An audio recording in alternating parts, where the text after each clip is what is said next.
What would you do if a 5-year-old boy quietly slipped a paper across his desk, and all it said was, "Help me"? A simple spelling test turns into a desperate plea, and this teacher must risk everything to save a frightened little boy.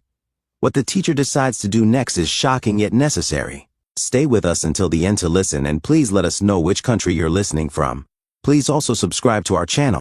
The first grade classroom was bright and full of life. The walls were adorned with colorful posters, the ABCs, numbers, and smiling cartoon animals. The air was filled with the smell of crayons and pencil shavings. The sound of children working floated through the room, soft whispers, the scratch of pencils across paper, and the occasional giggle. Mrs. Ramirez walked slowly between the tiny desks, her shoes quiet on the tiled floor. She was a kind teacher, with warm eyes and a gentle smile. The kids loved her because she always listened and never yelled. Right now, her students were doing a simple spelling test, words like cat, dog, and sun. Most of the children were bent over their papers, focused and carefully writing each letter, but one child wasn't. Ethan, a small 5-year-old boy with messy brown hair, was hunched over his desk. His fingers gripped his pencil too tightly, making his knuckles pale. Normally, Ethan was full of energy, laughing, raising his hand, bouncing in his seat. But today, his head was down, shoulders stiff, as if trying to make himself smaller. His bright, curious eyes were fixed on the paper, yet he hadn't written any words. When it came time to collect the tests, Mrs. Ramirez walked from desk to desk, quietly saying "good job" or "keep trying" as she picked up each paper. When she came to Ethan, she stopped. His test was almost blank. At the very bottom, in shaky, uneven letters, he had written, "Help me." Beneath those words was a dark smudge, a teardrop. Mrs. Ramirez felt her stomach twist. At first she wondered, was this some sort of joke? Sometimes kids scribbled silly things when they didn't know the answers. But Ethan wasn't that kind of boy. She knelt beside him and spoke softly. "Ethan, honey, are you okay?" He didn't look up. His lips pressed tight, like he was afraid to speak. He gave a tiny nod, but his body was stiff, like a frightened animal. Before she could ask anything else, the bell rang for recess. The other kids jumped up, laughing and pushing in their chairs. Ethan moved quickly too quickly, shoving his chair in and bolting out the door before she could stop him. Mrs. Ramirez stood holding the test paper, her heart beating faster. Something was wrong. She knew it. Carefully, she folded the paper and slipped it into her desk drawer. She wouldn't forget about it. She couldn't. If a little boy was asking for help, she had to find out why. The school hallway was noisy with kids rushing to recess, their laughter bouncing off the lockers. But Mrs. Ramirez stood by her classroom door, watching, thinking only about Ethan and those two desperate words. "Help me," she needed to think. Closing her door, she walked quickly to the teacher's lounge. The room was quiet, except for the hum of the coffee machine and the faint smell of microwave lunches. Mrs. Ramirez pulled out Ethan's school file and flipped through it. Attendance records, old report cards, notes from past teachers. Nothing stood out. No warnings, no concerns. Just a normal little boy who used to smile a lot. Used to. Lately, Ethan had changed. Mrs. Ramirez closed her eyes, remembering. 2 weeks ago, Ethan had been lining up for gym class when a janitor dropped a metal bucket. The clang made most kids laugh, but Ethan had flinched sharply. His whole body tensed, hands flying up like he was trying to protect himself. Mrs. Ramirez had touched his shoulder. "It's okay, Ethan, just a noise." He'd nodded quickly, but his eyes were wide and scared. Then, last week, she noticed something else. Even though it was a warm day, Ethan wore a big hoodie, the sleeves pulled down over his hands. As he reached for a book, the cuff had slipped back for just a second, and she had spotted a dark bruise on his small wrist. "Ethan, what happened?" she'd asked softly. He yanked the sleeve down. "I fell," he mumbled, too quickly and too quietly. Kids fell all the time, but something about the way he said it felt wrong. Now, in the teacher's lounge, Mrs. Ramirez rubbed her forehead. Across the room, Mr. Bennett, the 4th grade teacher, poured himself a cup of coffee. "Long day?" he asked. She hesitated. "Have you ever had a student write something worrying on a paper?" He shrugged. "Sure, sometimes kids write strange things. Last week, Jake drew a shark eating the principal." Mrs. Ramirez didn't smile. This was different. He wrote, "Help me." Mr. Bennett paused. "Did you ask him about it?" "He wouldn't talk," she replied quietly. "He just ran off." A silence fell. Mr. Bennett sighed. "Probably nothing. Kids exaggerate." Mrs. Ramirez tapped her fingers on the table. "But what if it's not nothing?" The words hung in the air. Thinking of Ethan, His hunched shoulders, how he jumped at loud noises, that bruise. She stood up and reached for the phone on the wall. Her fingers quickly dialed the number for the school counselor's office. When Miss Carter answered, Mrs. Ramirez took a deep breath. "I think we need to talk to Ethan," she said. "Something's wrong." The counselor's office was quiet and warm. The walls were a soft yellow, and a big, cozy rug covered the floor. Toys lined the corner, blocks, dolls, and a basket of stuffed animals. The lights were dim, not bright like the classroom, and the air smelled faintly of lavender. Ethan sat on a small blue couch, legs swinging above the floor. He held a brown teddy bear, picking at its fur. Mrs. Ramirez sat beside him, while Miss Carter, the counselor, settled into a chair across from them. Miss Carter had a kind face and a calm voice that made kids feel safe. Mrs. Ramirez leaned forward slightly. "Ethan," she said gently, "do you remember your spelling test? You wrote something at the bottom of the page." He didn't look up. He hugged the bear tighter. "Do you remember what you wrote?" she asked quietly. Silence. Miss Carter picked up a coloring book and crayons from the table. "You don't have to talk right now if you don't want to," she said. "We can just color for a while."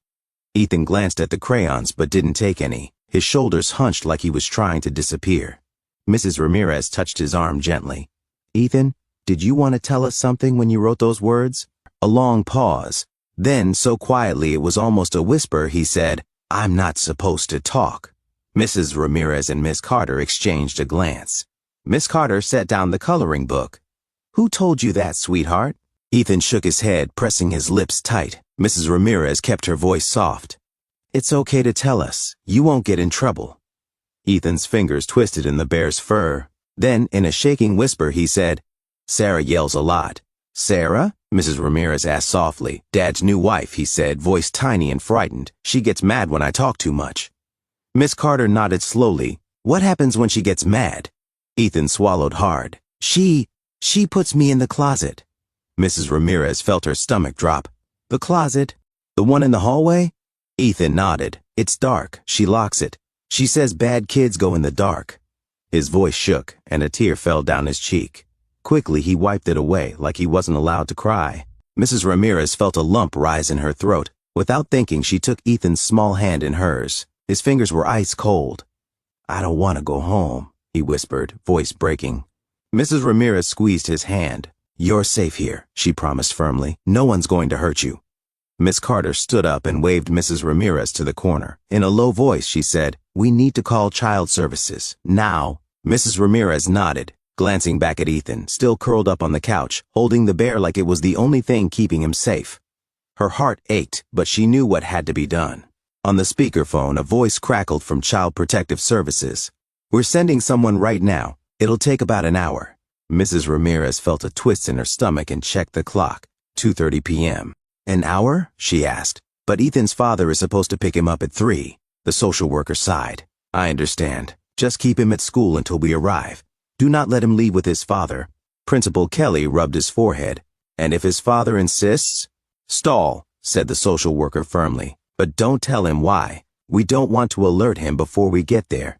Mrs. Ramirez stood quickly, her chair squeaking. "Ethan is in the nurse's office right now. I told him to wait for me." "Good," the social worker replied. "Keep him there. We're on our way." The call ended, and for a moment, no one spoke. The air felt heavy. Principal Kelly cleared his throat. "Mrs. Ramirez, stay with Ethan. Miss Carter and I will handle the father if he arrives early." Mrs. Ramirez nodded and hurried down the hall, her shoes clicking sharply. What if Ethan's father was already there? What if he demanded to take him right now? She pushed open the nurse's door. Ethan was sitting on the edge of a cot, swinging his legs, pale and frightened. The nurse had offered him a juice box and a bag of crackers, but he hadn't touched them. "Hey, sweetheart," Mrs. Ramirez said softly, forcing a calm smile. "You're doing great. Just wait with me a little longer, okay?" Ethan's big eyes glanced at the clock. "Daddy's coming soon," he whispered. Mrs. Ramirez sat beside him and squeezed his shoulder. "I know, but we're going to make sure you're safe." Just then, Miss Carter's voice crackled over the nurse's phone. "Mrs. Ramirez, his father's truck just pulled into the lot." Ethan whimpered and pressed himself against the wall. Mrs. Ramirez felt her heart race as she grabbed the walkie-talkie. "The social worker?" she asked. "Still 10 minutes out," came the reply. 10 minutes. Ethan's father would be inside in 1. Mrs. Ramirez drew a deep breath. She had to think quickly. Tell him Ethan stayed after for some extra help, she said firmly. Say he needs to come inside to sign him out. A pause, then Miss Carter's voice came quietly. Got it. Mrs. Ramirez turned to Ethan, whose hands shook. It's going to be okay, she promised. Just stay right here with me. Footsteps echoed down the hallway. Heavy. Ethan's father was here. The school's front doors banged open, and she could hear him and Sarah arguing. Sarah's sharp heels clicked angrily across the floor. Where's Ethan? She demanded, looking around the empty reception area. We're here to pick him up. Mrs. Ramirez stepped forward, putting herself between them and the hallway leading to the nurse's office. She felt her hands shaking but kept her voice calm. Ethan stayed after for some extra help today, she said smoothly. We just need you to sign him out. We're waiting for some paperwork to be brought down. Sarah narrowed her eyes. This is ridiculous. He's 5. What extra help does he need? She snapped, trying to move past Mrs. Ramirez. Mrs. Ramirez didn't budge. It's school policy, she said, forcing a polite smile. We're just waiting for the paperwork. Ethan's father crossed his arms. What paperwork? We've never had to do this before. Mrs. Ramirez opened her mouth to respond when the front doors swung open again. A woman in a blue blazer walked in quickly, followed by a police officer. Mrs. Ramirez nearly cried with relief when she spotted the ID badge hanging from the woman's neck. Child Protective Services, she announced. Sarah spun around sharply. What's going on? The social worker stepped closer. Mr. and Mrs. Bennett, I need to speak with you about Ethan. At that moment, Miss Carter appeared from the hallway holding Ethan's hand. The moment he spotted his father and Sarah, Ethan let out a frightened whimper and buried his face in Mrs. Ramirez's sweater, clinging to her like his life depended on it. Ethan, get over here right now, Sarah snapped, her voice rising.